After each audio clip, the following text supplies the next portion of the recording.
And so, as we're going through looking at these examples of resources, we do really want to help make sure that you are able to find these openly licensed resources. And they're on OER Commons. That's where ISKME comes in. Our job is to help people find, create, and iterate resources because we know that no one student, no one teacher is going to use a resource and access it in exactly the same way. So, real quickly, as you're looking at these sort of resources and you click into the resource, Patrick's going to talk to you a little bit later about CLEAN's approach to how they moderate and evaluate resources and get them ready. You might have gotten all the way to here and started looking. I saw people in here throughout the day looking at this Google Doc, which is really awesome. And you might have even made a copy on your own, because that's one of the great things about openly sharing resources is that they're made so that people can openly make copies. So you might be in here with me. You might be this anonymous dolphin. However, once someone makes a copy of a resource, we don't know where it is, what happens to it, what awesome changes someone else makes. And so when we show you in just a second how you can remix it on OER Commons, you can still give attribution, which is what the license requires. So I created this today. I took this resource and I put it into the tool on the OER Commons platform so that when someone else wants to use it, and you can click on this link, if you're signed into your account, you can hit remix. And then you can start to make these changes to the resource so that when you publish, I'll just show you real quickly. I'll just put edit. And at the top, I'll just name this as Joanna's edits. And what's going to happen is that these resources are actually going to be paired with each other, and you'll be able to find your way through them. So I know I have another special ed teacher on the call. I'm a special ed teacher. And once I publish this resource, then I can have made edits. Maybe I'm making this that it's only for the preschool grade, and I publish it. And folks will actually be able to find the version history. They'll be able to see that I made it from the other version.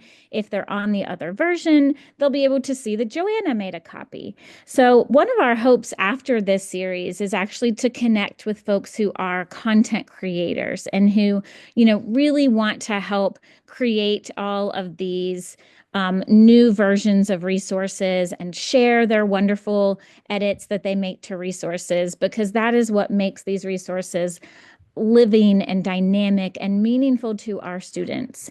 So that is why ISKME and OER Commons is here, because we love these resources and we really hope to connect with educators and informal educators and people in the community who want to not only use the resources, but iterate them and give attribution. So as we go through the rest of today, and you might hear from us in the future, if you join the group, you're on the hub, you get access to the collection. Coming soon will be some regional collections. So we're just really excited to start to see how to move this work forward after this series. So if you haven't yet joined the group, we'll put that link in the chat box and hopefully get your brain thinking not just about climate and climate resources, but also how you build this community of folks who want to come and collaborate. So I'm going to pass it to Patrick. And Patrick, if you want to share, I will stop sharing. Great. Thank you, Joanna. I'm going to give a brief introduction on the broader context of this webinar that connects to the series that we've been doing for the last 6 weeks or so. And then we will get to our guest speaker, Katharine Hayhoe. So this full webinar series is focused on climate literacy. And the reason is Americans really want climate change to be taught. About 80% of folks responded to this Yale Program for Climate Change Communication survey that it was valuable to them, and that includes folks on both sides of the political spectrum. Because of that demand, over the years, 49 out of 50 states have adopted or adapted the next generation science standards, which include a requirement to teach climate literacy. So almost all the states in the country have climate literacy in their educational standards. And that's a pretty powerful affirmation that it's important for our students to learn and our teachers to be ready to teach. Um, CLEAN was formed about 15 years ago in response to the publication of the first set of climate literacy principles. And a group of scientists and educators looked at those principles and knew that they were not quite ready for teachers to take and run with in the classroom. So, to support teachers doing so, we have a collection of resources, teaching guidance to help teachers navigate those resources and topics, and a network that we use to host weekly or biweekly now calls, webinars, and trainings for educators.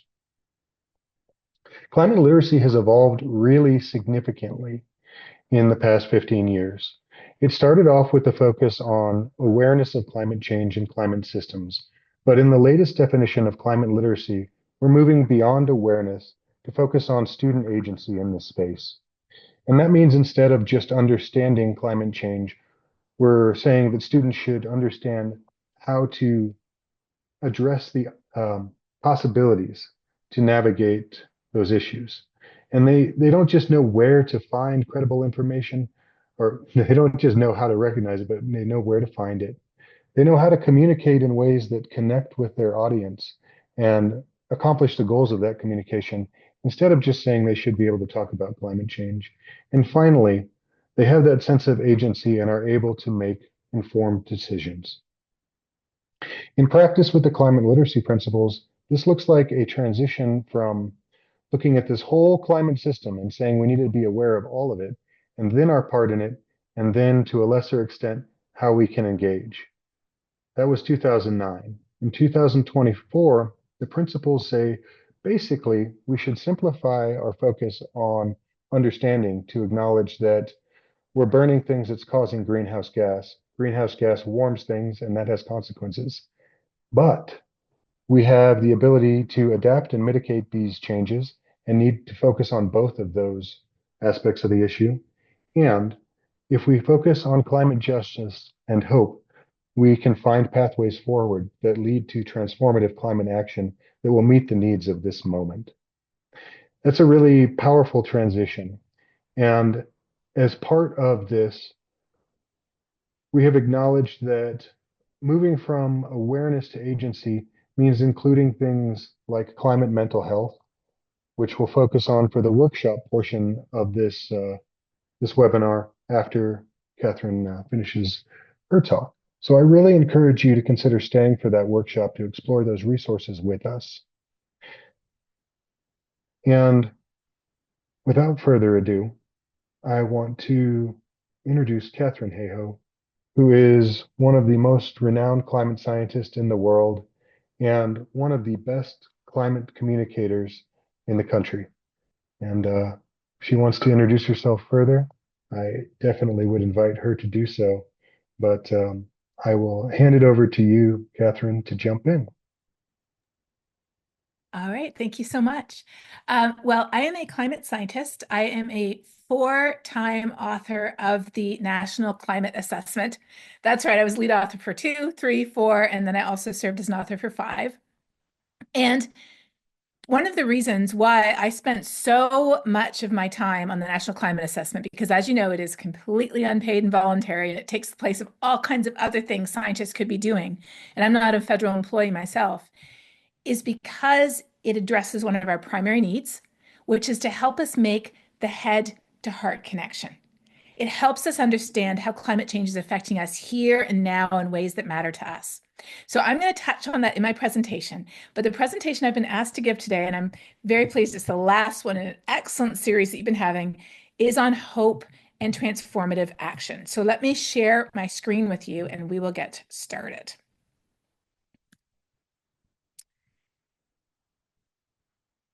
Here we go. Now, throughout this, I'm going to be asking you some questions and you can ask me some questions as well. So what you can do is if you have your phone, you can take out your phone and take a picture of the QR code here, or we'll put the link in the chat right now. So you can just click on the link in the chat if you want to do it on your computer instead. There we go. It's in the chat now. So you can click on polev.com/Katharine, or you can scan that QR code. Either one works. And when you do, you'll see the first question to you, which is, where are you joining us from? I know you put that in the chat, but this is a visual representation of where everybody's from. All right, it looks like we've got people from literally coast to coast, literally north to south, east to west, up in Alaska. If you're from somewhere else, I'm in Texas, but from Canada myself, just click over in the direction that you're from. I realize this is a US-centric map, obviously. Great. It looks like we have a good distribution from all across the country and one other person from Texas. All right. Now that you've got the hang of it, my next question to you is a little bit more difficult. The next question to you, you have to answer with a word. Just one word. Any word, but only one word. So I think we've got everybody's answers here. And if you're listening to the recording, I'm sorry, all you can do is watch. This is a live event only, but it's still fun to see the answers. Okay, so my next question to you is this. Describe what you do in one word. Just one word. Not two, just one. Oh, I love this. Facilitate, inspire, connect, support, teach, advocate, live, that's a good one, design, collaborate, advocate, research. This is why I asked for one word, is because this is a Wordle. So the more people say inspire, connect, support, and educate, the bigger those words are. I love that inspire is right there at the top. All right, now my last question to you right now. You need to answer this next question with just one word as well. But this next question is even more difficult and more challenging. And the next question is, when I say, or when you read in your news feed, climate change, how do you feel? When you hear someone say climate change, how do you feel? You can be honest, this is totally anonymous. Nobody knows who said what. I first asked this question of a group of parents at a science museum in Utah the week after my book, Saving Us, came out.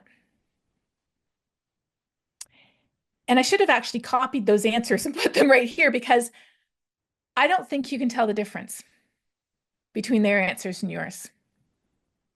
Anxious, sad, worried, conflicted, overwhelmed, challenged, nervous, stressed, disappointed, something, despair, surprised, and hopeless.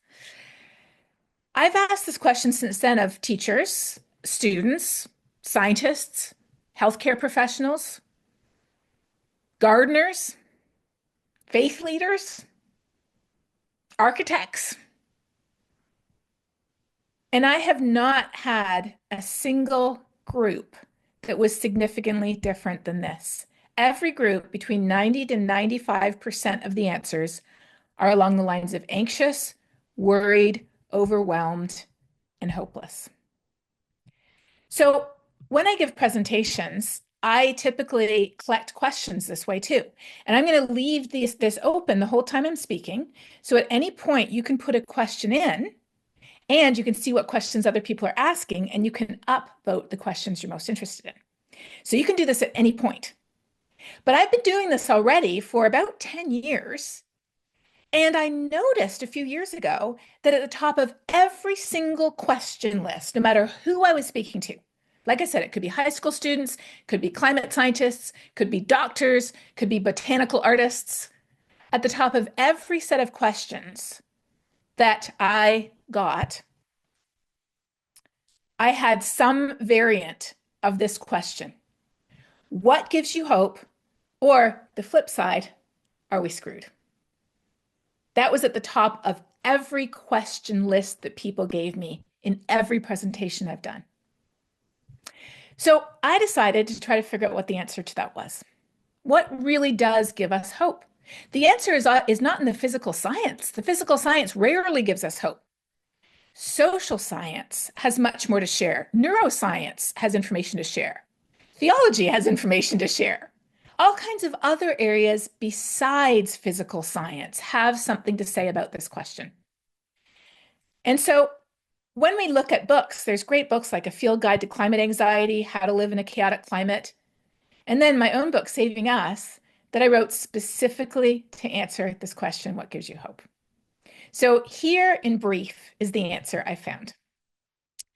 I want to start with this quote, one of my favorite quotes, attributed to, but not very likely by, St. Augustine. Hope has two beautiful daughters. Their names are anger and courage. Anger at the way things are, and courage to see that they do not remain as they are. So if you feel this way, and I had an educated guess that you would feel this way, if you feel anxious, concerned, disappointed, depressed, worried, if you feel this way, there's 4 things I want you to know. And the first one is you are not alone. Often we feel that we are alone, that we're the only one in our friend group or family or set of colleagues who feels this way. But if we look at data, and you've already had Tony speak with you, so I know you've seen this data before, we know that across the US, almost 2/3 of people are somewhat or very worried about global warming. I live in Texas, where 42% of registered Republican voters are worried about climate change. 42% of registered Republicans in Texas, 94% of registered Democrats. What does this look like around the world? Well, here the bar is a bit different. Here, anywhere that is over 60% is pink. And you can see that in most countries around the world, except for maybe a country where people don't know if they'll be alive tomorrow or be able to feed their kids tomorrow, most people are worried about climate change. The gray countries were not surveyed. So if you're worried, you're actually in the majority. You are not the minority. You are in the majority. You are not strange. You are not an outlier. Most people feel that way. The second thing you need to know if you feel worried and anxious is that this is a rational response. It is a completely rational response. In fact, it is no exaggeration to say, as my colleague Bob Kopp and I wrote after we finished the climate science special report for the National Climate Assessment in 2017, we wrote that we are conducting an unprecedented experiment with the only home we have. Don't you think we should be worried about that? As the National Climate Assessment says, and I'm quoting from NCA 5 here because it has so much good information in it that is still 100% current, NCA 5 says, current climate changes are unprecedented over thousands of years, which is the age of human civilization. Our climate's changing because of humans. We're the ones increasing the levels of heat-trapping gases in the atmosphere, and our future is in our hands. Future changes and impacts depend on our choices. One of the biggest ways this is affecting us is through its impact on extreme weather. Climate change is loading the weather dice against us. As NCA 5 concludes, heat waves are more common and more severe. Drought risk is increasing. Rainfall has become more extreme because warmer air holds more water vapor. So when a storm comes along, there's more water vapor for it to sweep up and dump on us. Hurricanes are intensifying more rapidly, fueled by warmer oceans. They're causing heavier rainfall and higher storm surges. More frequent and larger wildfires have been burning. And this is affecting us. In the 1980s, there was $1 billion weather climate disaster on average every 4 months. Accounting for how the value of the dollar has changed, of course. By the 2010s, there was one every 2.8 weeks, and now there's one every 2 weeks. And why does this matter? It matters because it's affecting our infrastructure that was built for a planet that no longer exists. It's affecting the quality of the air we breathe, the water we drink, the food we eat, the integrity of the nature that surrounds us on which our own life depends. If every living thing except humans disappeared off the face of the earth, what would happen to us? We'd have a few days left if we're lucky. If humans disappeared and nature was left, it would be okay. It would be fine, right? Our life depends on nature. That is literally where our oxygen, our water, our food comes from. Not just on land, but in the ocean as well.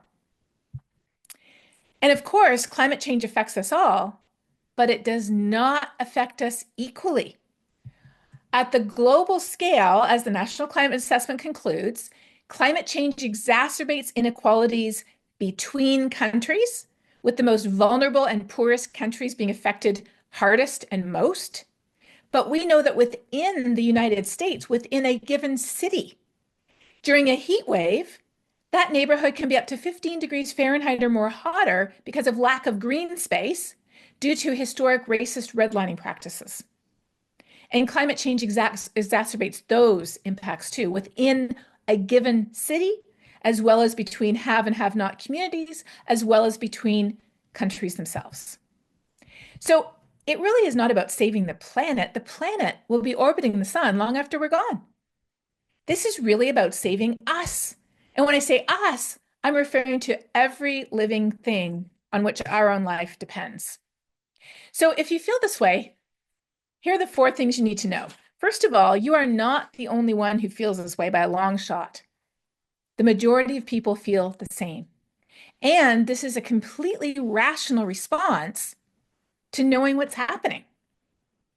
The third thing is really important, and you might have heard this from Tony too, because it's a really important issue that I know he talks about as well. Worry is useful because it wakes us up and we realize there's a problem, but only if we understand why it matters and what we can do about it. Let me dig into this now in a little bit more detail, because most people don't. So we often feel like me and everybody I know, we're worried, but all those people who don't want to talk about it, they're not worried, right? We know, though, from the data that, in fact, the majority of people are worried. There is a small group of people who claim they're not worried. I would bet at least half of them are just suppressing it a little harder than the rest of us. But the Yale data shows that only 8% of people are activated. So that means, do the math with me here, right? 64% are worried, 8% are activated. That means there is 56% of people in the US who are worried and not activated. 56%. So when climate changes and we get worried, when we load up our wheelbarrow of scary facts and dump them on people, expecting it to motivate them to act, if they're already worried but they don't know what to do, they actually freeze even more. And here's where the neuroscience comes in.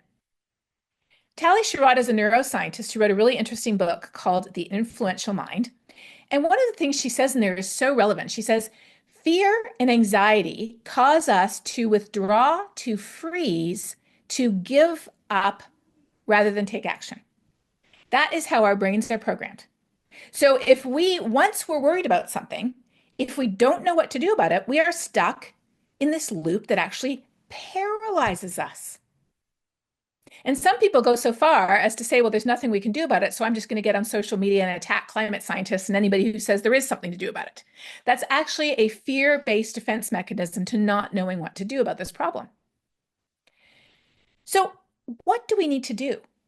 We need to help people take all of that fear and worry and anxiety that's in their head and help them make the direct connection to their heart, why it matters, what scientists call psychological distance.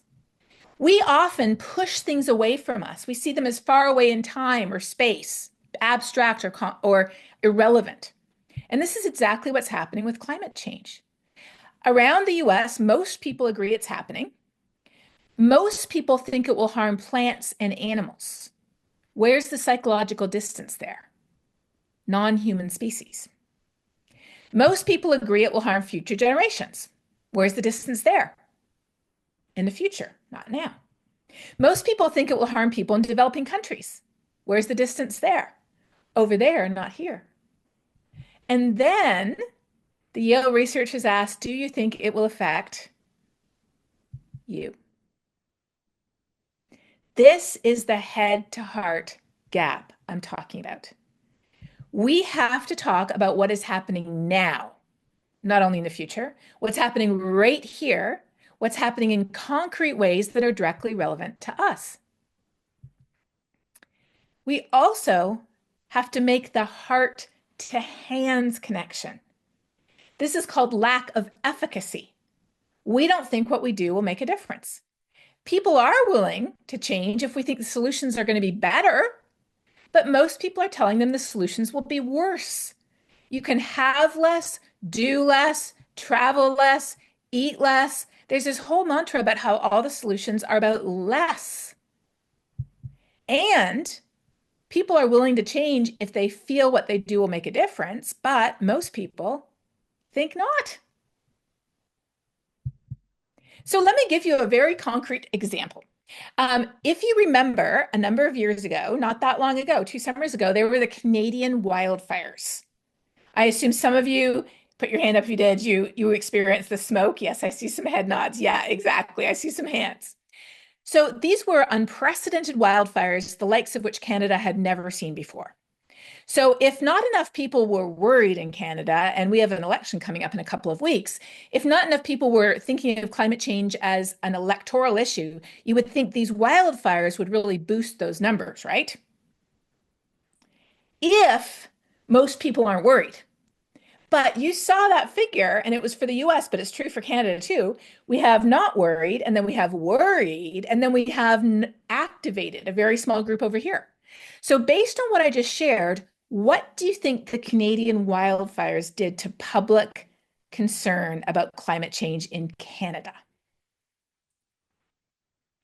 I have the data. It's going down. It went down by more than 50% after the wildfires.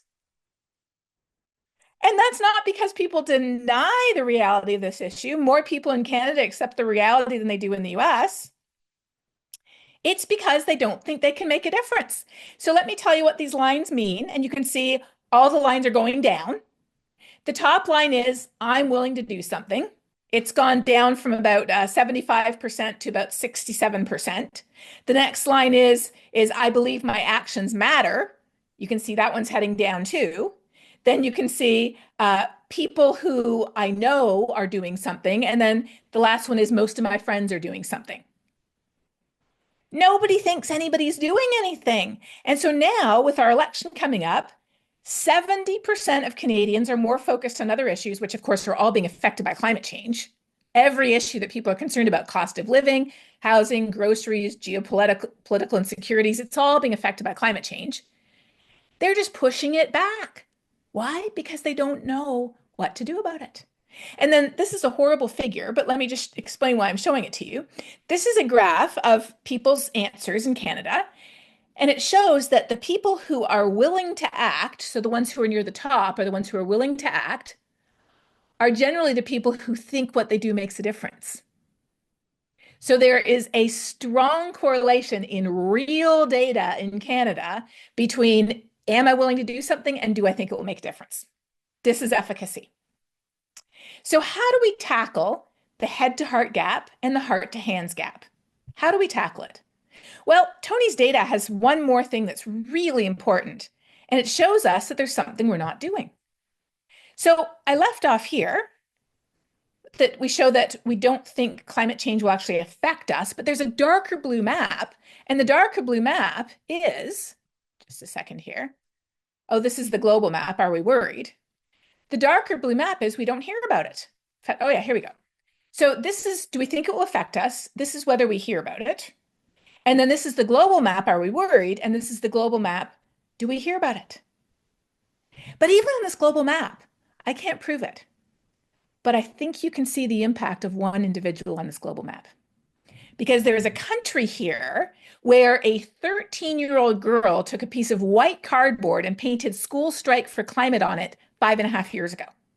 And she went and sat outside a building.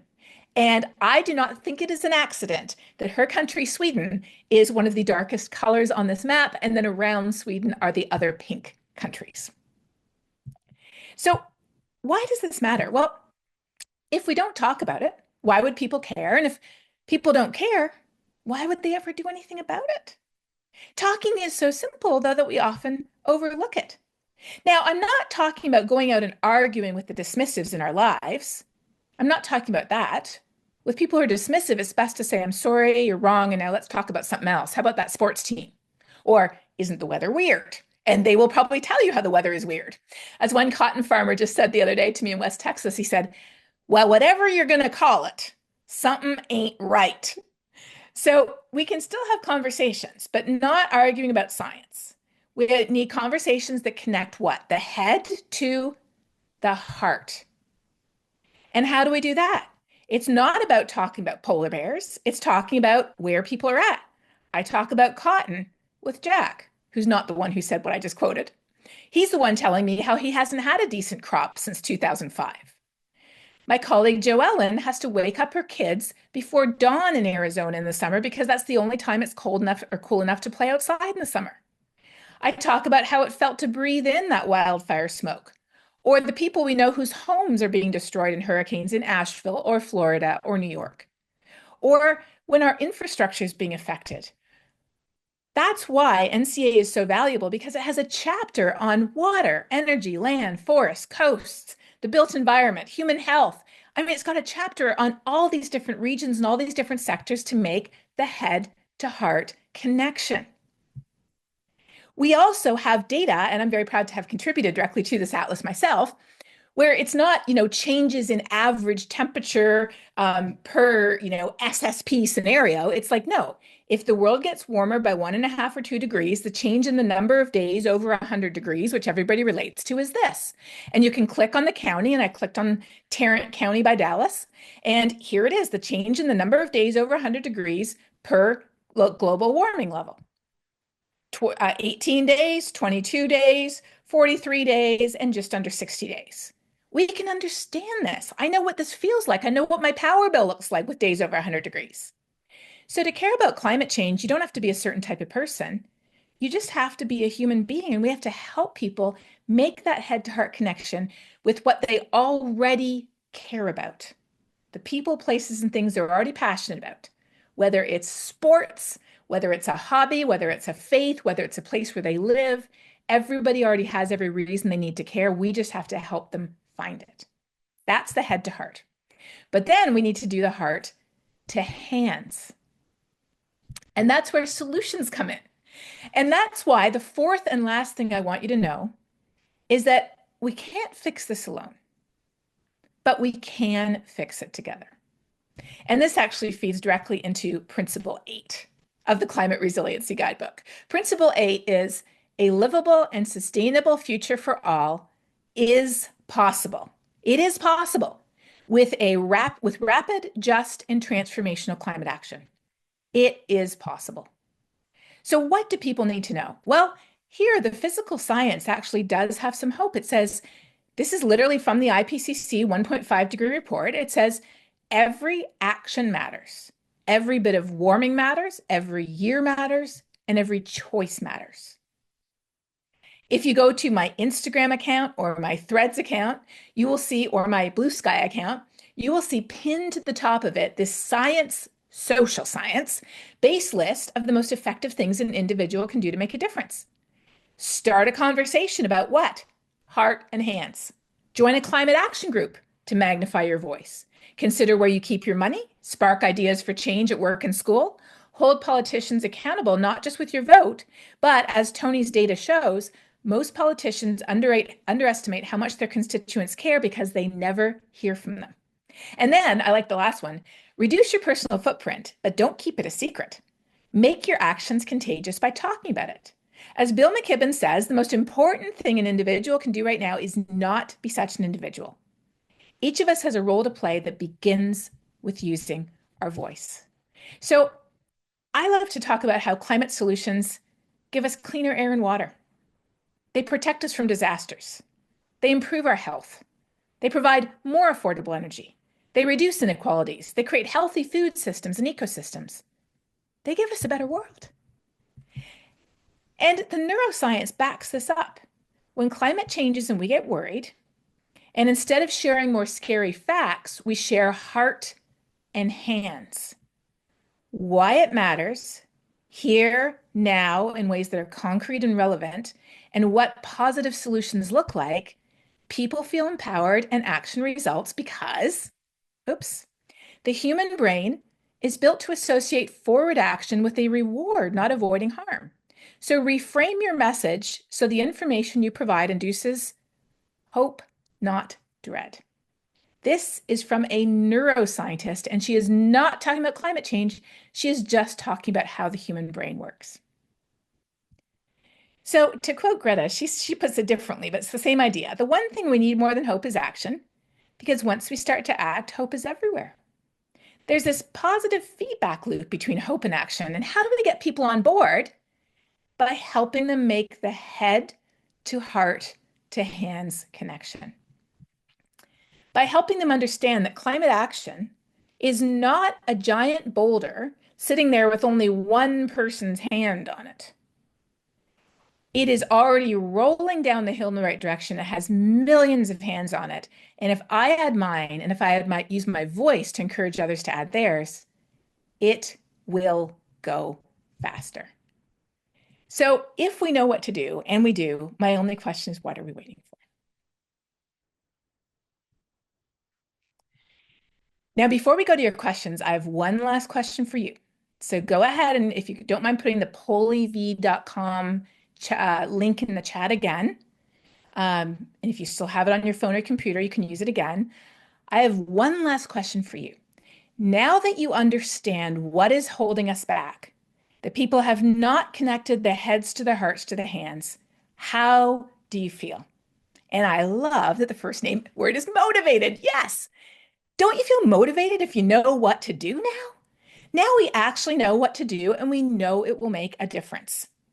So I love this. And now you have the tools you need to take the majority of the people who feel worried, but they don't know what to do and they don't understand why it matters to them. You can help them make those connections. I absolutely love this list. This is an awesome list. Thank you. All right. I especially like the Lego. And it's okay to be nervous. You can still be nervous. I still get nervous myself. But the more we do it, the more we actually see things change. Okay, here we go with the questions. Patrick, did you want to come back on and pick some of the questions to prioritize? I think since you've got them up and you can see them and we can see them, we can just start from the top down. The top one Oh, is a doozy. If you could fully answer that one, I think it would take us a long way. yes. This is something that I am thinking deeply about. I am pretty convinced that, based on the science, that we need, and let me just go back like this, so you can see me better, that there's no one messenger and there's no one message. Rather, what we need is we need an orchestra. We need an orchestra of people who are all, playing different parts from the same piece of music. We know the social science is super clear that we need to share that climate change is real, it's human caused, it's serious. Scientists agree, but we have solutions. We need to help people see why what they already care about makes them the perfect person to care about climate change. And we have to help them see how by using their voices, they can help others add their hands to that giant boulder of climate action, and their school can make a difference, their family, their Girl Scout troop, their place of work, their place of worship can all make a difference together. So I think that the way to do this is to normalize climate conversations across all of our engagements, all of our communities, all of our sectors. And to do that, I actually try to do something to help. And here's what I'm doing to help. Let me just go back and share this with you. To help with this, I have a newsletter. And every week I share good news, not so good news about things that we relate to in our lives, like how climate change affects sports and bananas and chocolate and in vitro fertilization and very young people and senior citizens. So good news, not so good news. And every single week I share something you can do to make a difference. And so I'm actually giving people the weekly tools that they need to have those conversations. Is talking enough? Of course not. It's not enough. We could talk till we're blue in the face and that wouldn't be enough. But talking is what knocks over the first domino, because how have humans ever done anything together without having a conversation about it? How can we best depoliticize it? If someone's determined to politicize it, I think the best thing to do is just talk about something else that, frankly, you can probably relate back to climate. But it has been deliberately politicized in order to delay action as long as possible. And so the best way, let me give you an example of how I've had a conversation that depoliticized it inadvertently. So when I was recording the audiobook for Saving Us, I had to go in over the weekend to a studio in Lubbock, Texas, where I lived. And there was one sound engineer there, and he was, doing all the sound engineering while I was recording the book in the studio. And after about 3 hours of recording, I had to take a break. The whole book took about 12 hours to record, and that was a lot of talking. So I came out, and the sound engineer said, I didn't realize your book was about climate change. I have some questions. And I was like, no, not questions now, please. I can't talk. And then also I was thinking, this is going to be the time it doesn't work, right? Murphy's Law. But I was like, I can't be recording this book and say no. So I sat down, and again, where do you need to start? You need to start with what they already care about, right? But I'd never met this man before. So I asked him, how long have you lived here? Do you have family? Yes. Do you have children? Yes. He has grandchildren. What do you enjoy doing? And it turned out within 5 minutes, he was telling me how he grew up fishing at this lake that he takes his grandchildren to now, but it is so much warmer and choked with algae and much more polluted than it used to be. And something he enjoys is skiing, and I enjoy skiing too. And there's some really great skiing over the border in New Mexico from Texas. But just the year before, they couldn't even open for Christmas because it was so hot and so dry. And so pretty soon he was telling me how good the seasons used to be and how poor they are today. So after he had finished telling me all the different things that he had seen changing, I said, what you're seeing, validating his experience, is happening all across Texas. It's happening all across the US, and it's happening all around the world. And so then he looked at me and said, well, what are we supposed to do about it? Because I'm Republican. And I was like, there we go. That's the perfect question. So then I had solutions to recommend to him that were not Democrat solutions. They were just common sense solutions, or solutions that save you money, or in some cases, solutions proposed by Bob Inglis, who, of course, is a former Republican congressman. So that was a way to depoliticize it, because I began with what he cared about. Helped him connect the dots between what he cared about and what was happening. And then when we got to talking about solutions, I had already, because I've had a lot of these conversations before, and this is what I talk about in the newsletter, I already had a lot of ideas at my fingertips of solutions that just make sense from a common sense perspective, and they are not politicized. So that's one of the ways that we can have these conversations. And the more we have in common with each other, the better they go. I'm not talking about arguing with the 10% who are dismissive, but 90% of us are not. And that's where we can have a conversation today. All right. What do you think, Patrick? Should I take one more, two more? Or do you think that really does it? If you'd like to take one more, please do. Okay.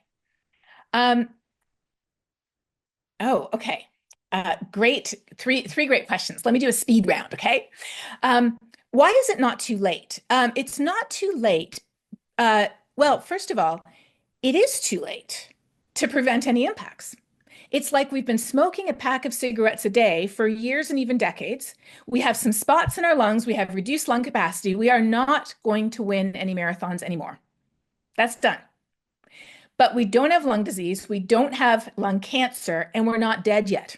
So when's the best time to stop smoking? As soon as possible. How much? As much as possible, because there's still so much at stake. And a better future truly still is possible. So I have this little resource called Global Weirding, and I'm very proud to say that a number of my Global Weirding episodes are clean approved. So the clean program has actually peer reviewed some of my Global Weirding episodes, and I will get the link and I will put it in the text for you right here. It is a YouTube series called Global Weirding. Here it is, just a second. And I have an episode there called It's Too Late to Fix It, Isn't It? And it explains that in more detail. The next question was, how have I talked about climate change living in a red state? To be totally honest, living in a red state is what helped me figure this out. If I had not, I would have kept on talking about the science, the science, the science, the data, the data, the data, and I would have been just as frustrated as to why it makes no difference. So living in a red state, and I see a couple of recommendations here in the chat. I endorse Cranky Uncle. I think Cranky Uncle is a great resource on how to have conversations about climate change. My newsletter is there, Talking Climate as well. And Global Weirding, I recommend as well. Those are all recommendations of how to have these conversations no matter where we are. All right. One last question. The last question was, how do we connect climate action to people's daily lives? Our daily lives are rife with examples of ways to make a difference and to make our changes contagious. How does a business ever decide to offer, bike racks or places for people to plug in their cars if somebody doesn't ask? Why don't we offer that? How does a cafeteria decide what to do with their food waste if somebody doesn't say, hey, did you know food waste is a big issue? If it were its own country, it would be the fourth biggest emitter of heat trapping gases in the world. What are we doing to reduce our food waste? And in our own personal lives, because we use energy in so many ways, it means that there's so many things in our personal life we can do. But remember, the biggest thing we can do is not be such an individual. So when we make changes, we want to use them to catalyze change, to change people's social norms. So whatever we do, it all begins with having a conversation today. Thank you. Thank you so much for being here, Katharine. So grateful for your thoughts and your work on all of these topics. And we look forward to endorsing many more of your resources in the future on clean. To let everybody know, we'll be including a lot of the resources that were pointed to in the OER page on this webinar. So if you didn't find them on the fly, we'll get those posted for you. And a reminder to everybody here that we're going to move into the workshop portion of the webinar pretty quickly, focused on climate mental health resources. So don't go anywhere. We're about to make that shift. And I think in addition to everything that you spoke about, as far as moving into action, finding common ground, navigating these challenging spaces, a big part of it to me is starting with climate mental health and acknowledging that if we're not in a place to have a conversation or connect with each other, it's hard to begin. So this is a both and for everything that you've presented so far. But thanks again, Katharine. We're so grateful for you being here, and we really appreciate your time. And with that, I'm going to jump into our next phase of the workshop here. To review for a moment, this transition has happened in climate literacy that has led to a focus on agency rather than on awareness is really apparent in the fifth National Climate Assessment and on the latest climate literacy principles that were published last year and are currently in review. But OER Commons has those available along with some teaching guidance that may be useful to you. And maybe one of our chat moderators could put those in. And also, thanks to all of our chat moderators for helping out so much in the chat throughout Katharine's talk. Much appreciated. So in this space of moving from the science, as we did in our first webinar, and understanding where Americans are at on climate change, to thinking through how we can engage in adaptation and mitigation, and now where we're at on finding that space of hope and agency. To do the work we're going to do in this workshop, we're going to ask folks to jump into the OER collaboration group, and we'll put that link in the chat. But Joanna, is there anything you'd like to say about that group before we move forward? Thanks, Patrick. Yeah, one of the big things we just want to emphasize is that this group, after this series, we hope to keep it really active. And so we encourage you to post questions and connections. We do have the post for tonight already posted, so you'll be able to reply and just work to make your thinking visible. And if you're interested in creating a group for educators or other collaborators just specific to you and your kind of local context, please feel free to reach out to me. we would love to continue to collaborate with all of you moving forward and let you make OER Commons your own home for your places to engage, like with clean, and for other needs that you might need.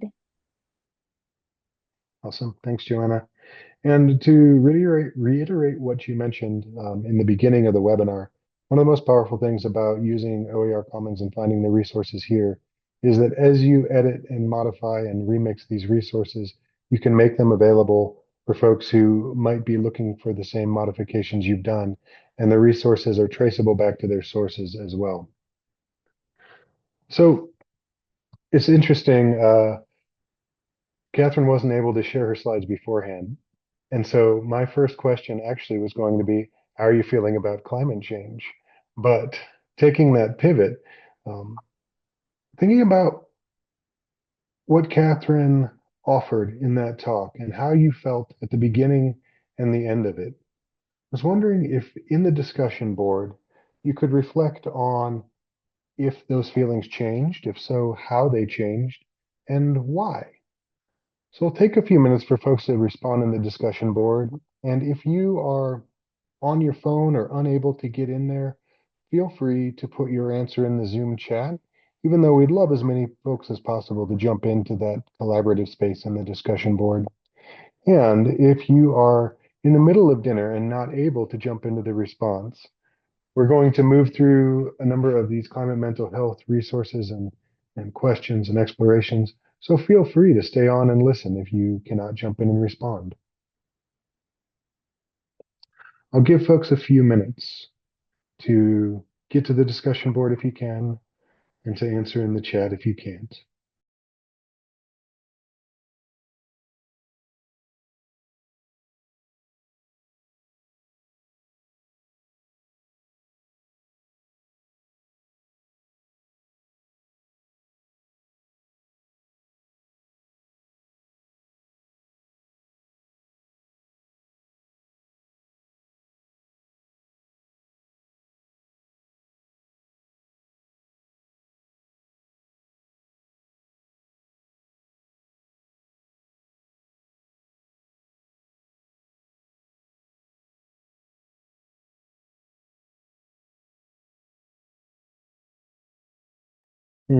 Joanna, there's a question in the chat there from Lindsay. Uh, would you mind jumping in there?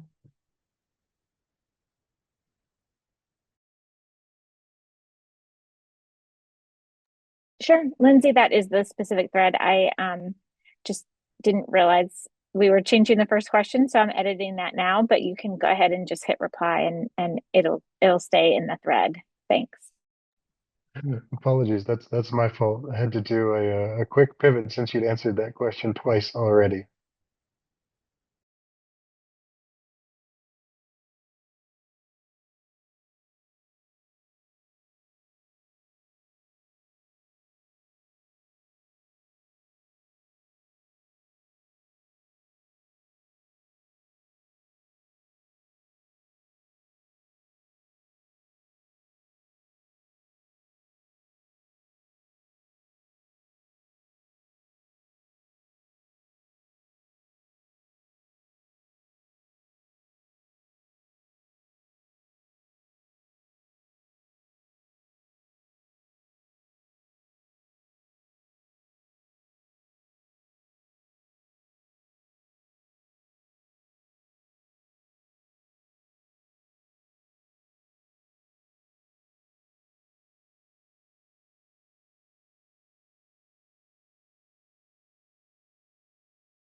Okay, great.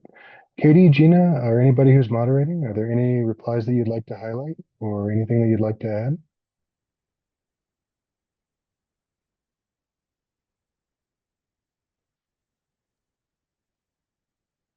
Um, sorry, my computer is being a little bit slow.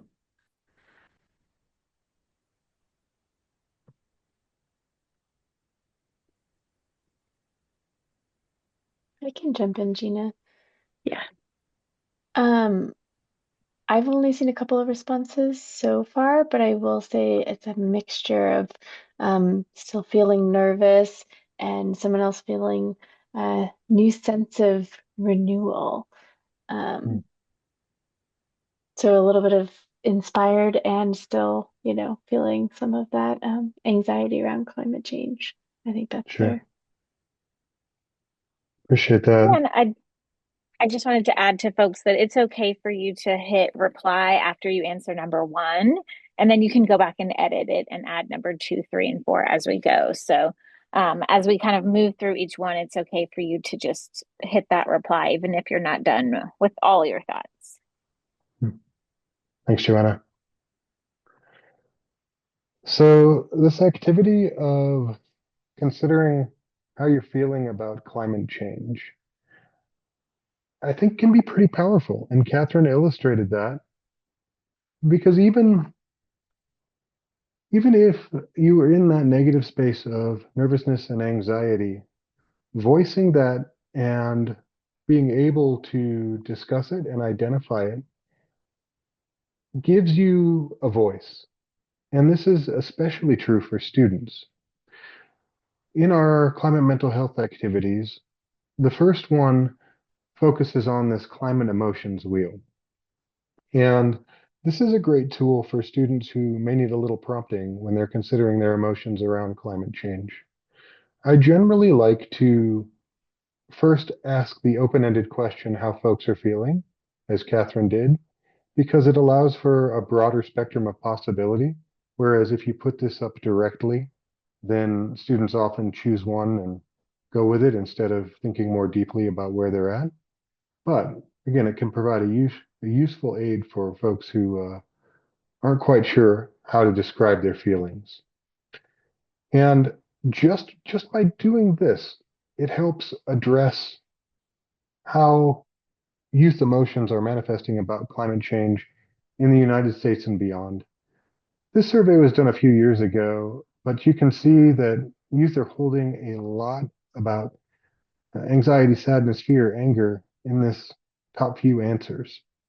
And to expand upon this, this survey was done really recently, last year, and this was US specific. You can see the states and regions highlighted here. While there's a little bit of difference in how many folks are identifying as extremely worried about climate change, what I think is truly incredible, this is youth 16 to 24, I believe. Um, it's amazing how few said they were not at all worried about climate change. And this worry and anxiety highlights the need to give students agency in this space. And that's not about directing action or saying you should do this. It's more about saying, here's a space where you can talk about those feelings and reflect on them and engage with them with your peers.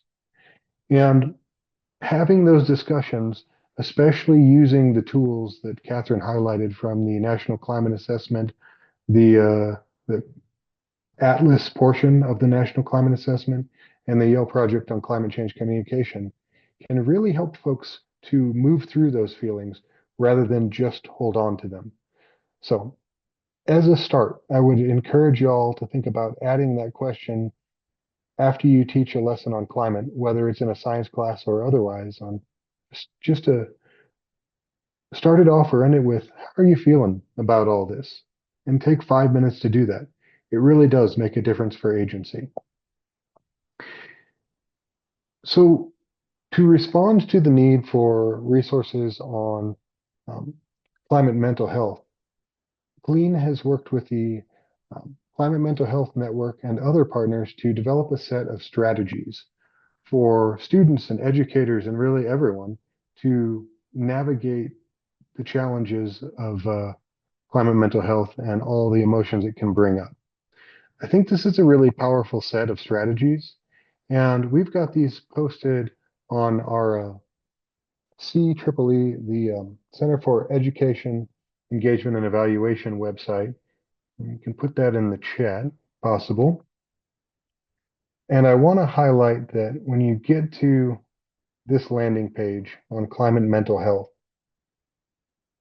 you'll see a highlight of the study that I mentioned, and the strategies are here in these boxes. Each strategy, if you click on it, will offer a few sub-strategies here and teaching resources connected to those sub-strategies. There's a variety under each one of the strategies, and each strategy also has an overview at the top of what that strategy means, how to unpack it a bit. There is a ton on that CEEE mental health page, and I would love to spend some time exploring and engaging with those strategies. So jumping back into the discussion board when you're ready to share out, but take a minute and explore those strategies. Name one that you find particularly poignant and how you will engage with that strategy, whether through the resources listed or through other actions that you can think of based on the information provided. Let's take a minute there. Again, jump into the discussion board and respond if you're able. And if not, please jump into the Zoom chat and add your thoughts there. Also in the Zoom chat, add any questions or challenges finding these resources or strategies.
If you find one right away that clicks and you've already buzzed through this prompt, please don't hesitate to jump into one or two more and explore what's there. All of these strategies have been reviewed by educators and mental health professionals, and hoping they provide support for you and your community and your students.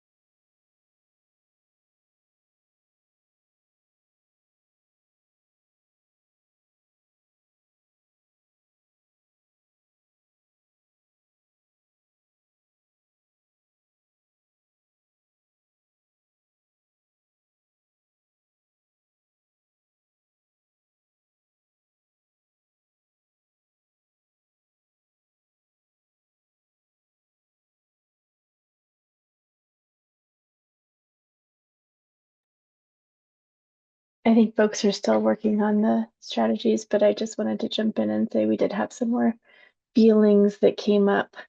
And I just wanted to recognize and acknowledge the sort of, again, mixture of feelings, even within the same person feeling, somewhat more hopeful, but also still discouraged because of barriers. And just holding both of those things, I think, is a really important piece of what we're talking about today. And we did have somebody jump in with a response to prompt number 2. Join and create community and connection. Thinking about relationships as being important to sustaining mental health and wellness. It's a nice reminder. Sometimes we forget about that aspect of it. Thanks for working on this, everyone. Thanks for jumping in, Katie.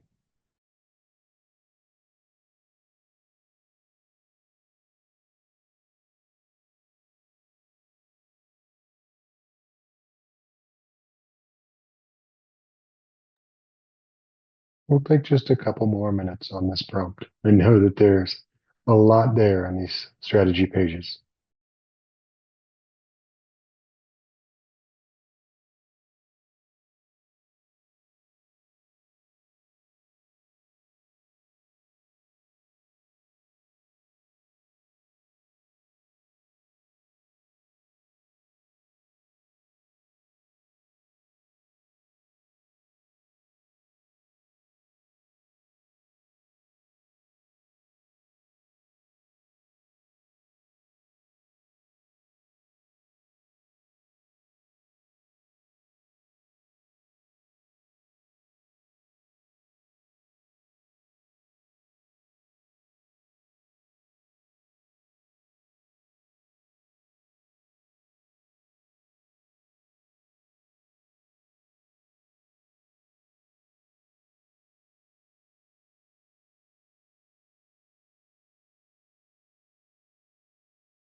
Okay, just about one more minute to wrap up those comments in the discussion board on strategies.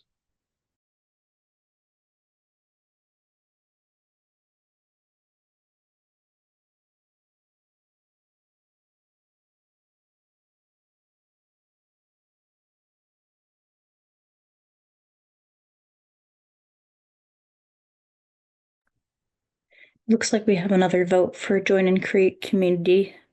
And that is inspiring collective action and encouraging collective action. Great. Well, glad to hear folks are jumping in there, and I'm going to go ahead and move forward, even though I know that you may still be reading and thinking about this prompt. So in OER Commons, we have the full clean collection, and I encourage folks to explore it from this side so that you have that ability to edit and remake and remix resources for your local use and then repost them for others. And in this collection, we have our full climate mental health activity guide. There are 8 activities labeled climate mental health, and the link, which we'll put in the chat in just a moment, goes directly to that search. So without further ado, please take a look at this OER collection of climate mental health activities in Clean, and it'll pull up a few extras from other sources, but the ones that begin with climate mental health are the ones you're looking for.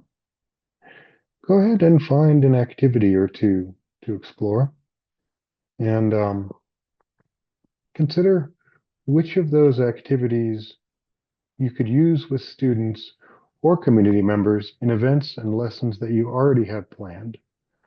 They range from KE to kindergarten to adult for age, and There's a lot of them that can be done in just a few minutes.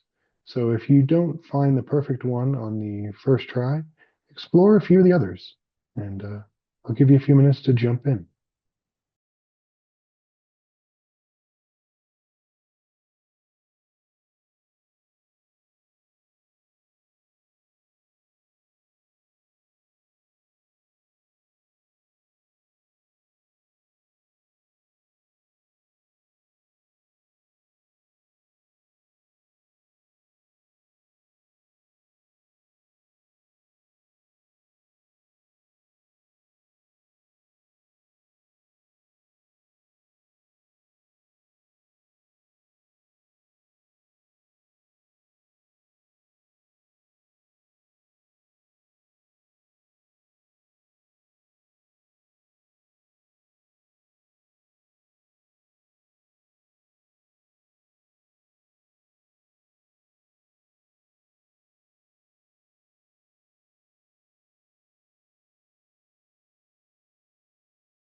Take just a couple more minutes on this prompt.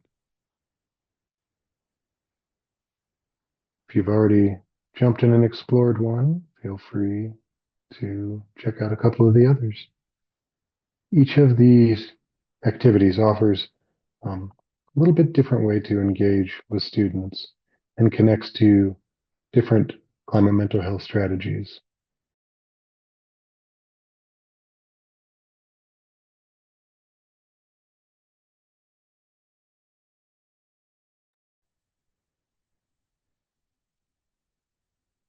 I haven't seen responses in the discussion board on the actual activities or how they fit in, but we did get some more responses on the strategies.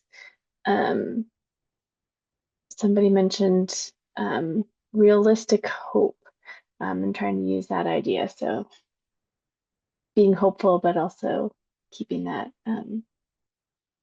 reason in your hopefulness, which I liked. And somebody else um, wanted to focus on the encourage and take action, and we're working specifically in schools within their communities to focus on building resilience. I thought that was were really great strategies. So I just wanted to thank folks for adding those thoughts and ideas. Awesome. Thanks, Katie.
know we've been moving through quite a bit of content here relatively quickly.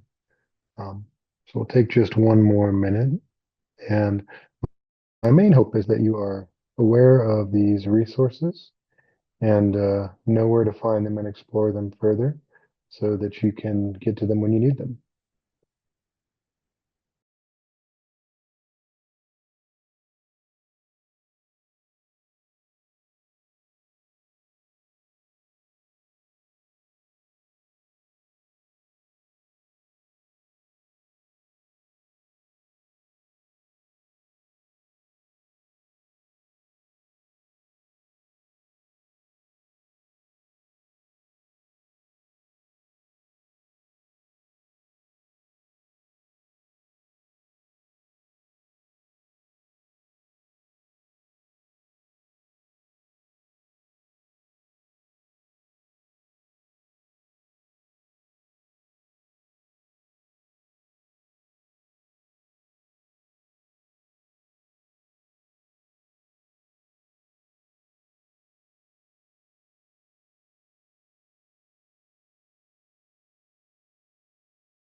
Okay.